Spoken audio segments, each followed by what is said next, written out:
Hi guys, welcome to Bathurst. We're here for the battle of the V8s. I'm in the Red Bull RB7 and we're taking on Brock Feeney in his Gen 3 V8 Supercar Camaro. So we're both in the Red Bull livery, of course.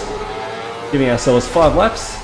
A lap the V8 Supercar on its home territory. We fire off up Mountain Straight for the first time. Of course, in the car that took Sebastian Vettel to his world title in 2011, Mark Webber was his teammate.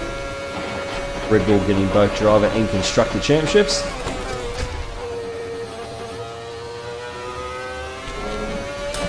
And of course, also towards the end of an era, these were the last of the naturally aspirated cars before we went to the hybrid engines.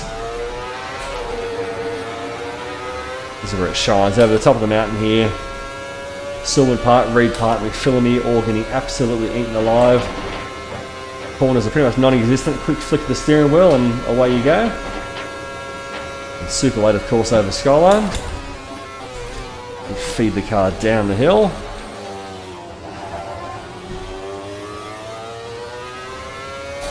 And a little bit unweighted here into the elbow. Very hard to get the car stopped down the hill. So a great era of cars, very lightweight and nimble compared to the current buses they drive. 640 kilos, RB7, 750 horsepower.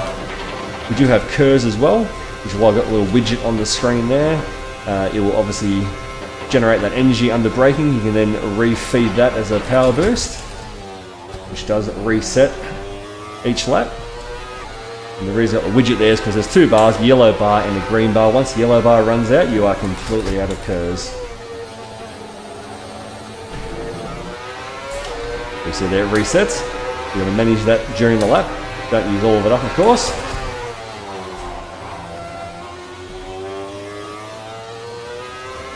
Just feeding little bits of energy, and then under the braking you obviously get some back and feed a little bit more in. So it's all about managing that energy output.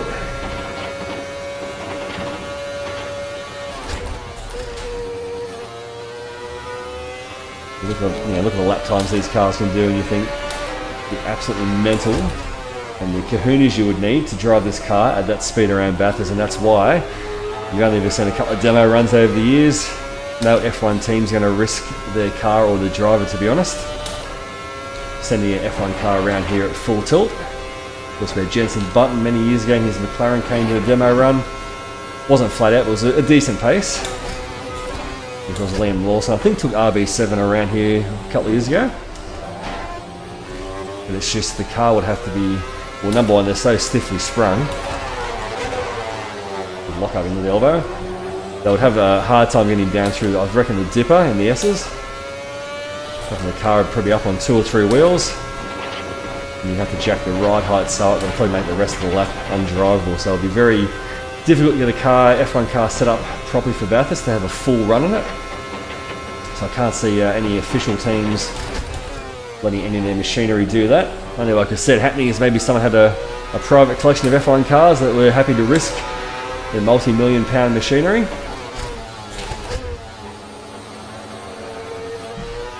You know, Zach Brown and McLaren, he has a fair few F1 cars. Maybe he'll sacrifice one day just to see how fast an F1 car can actually lap around here in real life.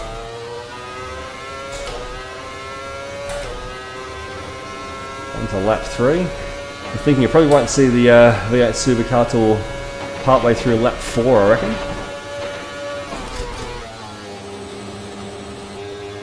And just trying to avoid the curbs at all costs. They are just deadly in this car, with it being so low.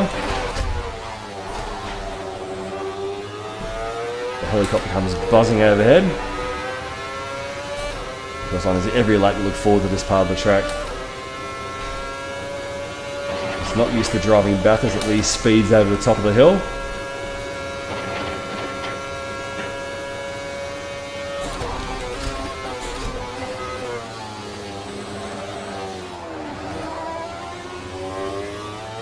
Feed a bit more KERS in down towards the elbow.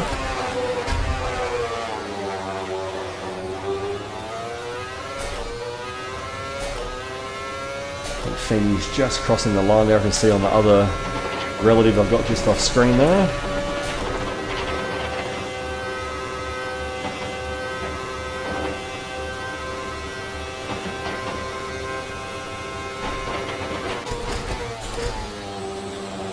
sure what sort of lap time the AI is putting out in the V8 Supercar. I do have it set to 100% of course, as high as it goes in Assetto.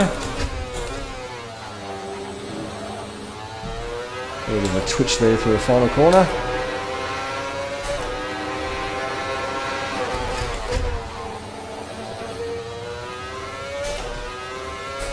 Doing well with our KERS recovery as well.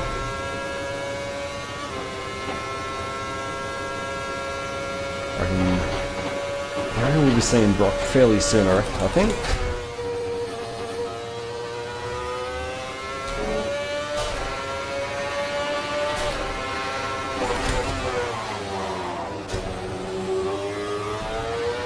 Don't get too messy.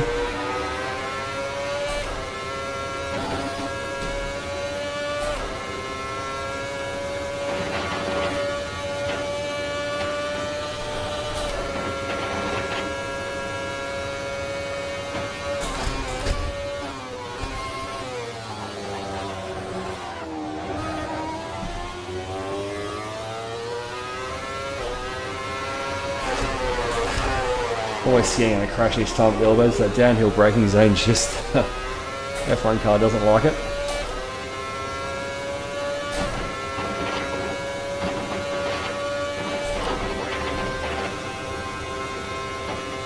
Should be able to just about see the V8 Supercar soon. I think it's just going through the chase there. It's just caught a glimpse.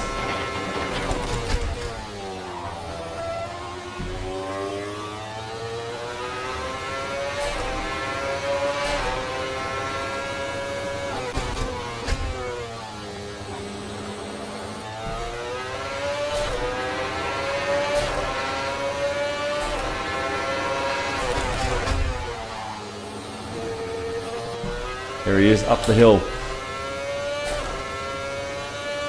Should be about probably 4.5 laps, I reckon, by the time we catch him. Probably some KERS up here, and we'll see how fast we can get him up the hill.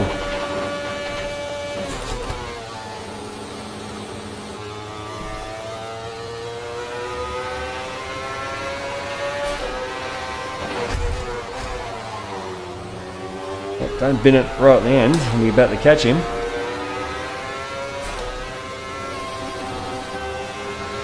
There we go.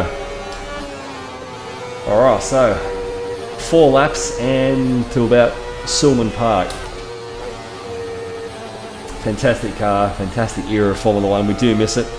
We do miss those the sounds of those engines. Everyone's talking about bringing back V10s with all of V8, I think we'll be happy with as well. They all sound infinitely better than what we've got at the moment. So there we go, RB7 versus the V8 Supercar. 4 and a bit laps to lap him as he comes up behind us at the elbow. We'll just toy him down the straight here. A little bit of a formation finish. Thanks very much for watching, guys, and as always, take care.